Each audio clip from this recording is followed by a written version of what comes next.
झारखंड वार्ता, खबर आम हो या खास पहुंचेगी आपके पास।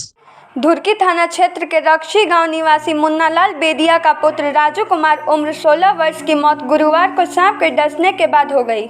नाबालिग राजू की मौत की जानकारी देते हुए परिजनों ने बताया कि रात में खाना खाने के बाद दोनों भाई एक साथ घर के आंगन में सो रहे थे। तभी मध्य रात्रि में अचानक बादल के गरजने और हल्का बूंदाबूंदी बारिश होने के कारण वे लोग आंगन से उठकर रात्रि में ही घर के कमरे में जमीन पर लेटकर सो गए। इसी दौरान नींद में सबकी आंखें लग गई और रात में अंधेरे के कारण जहरीला सांप घर में घुस आया और नाबालिग राजू के बाएं हाथ में सांप ने बच्चे को डस लिया। वहीं सांप ने जिस हाथ पर किशोर को काटा है वहां अधिक खून भी निकले हैं। देखने के बाद ऐसा प्रतीत हो रहा है कि सांप ने किशोर को गुस्से में तीव्र प्रहार कर डसा है।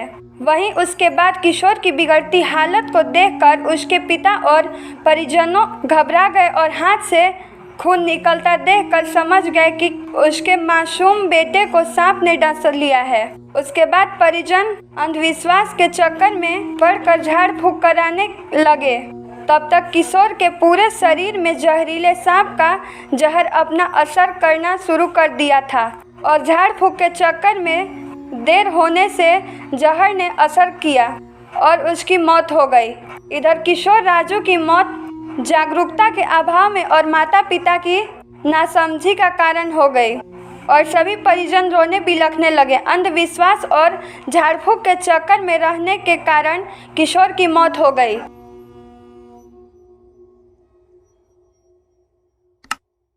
आप सुन रहे थे झारखंड वार्ता। धन्यवाद।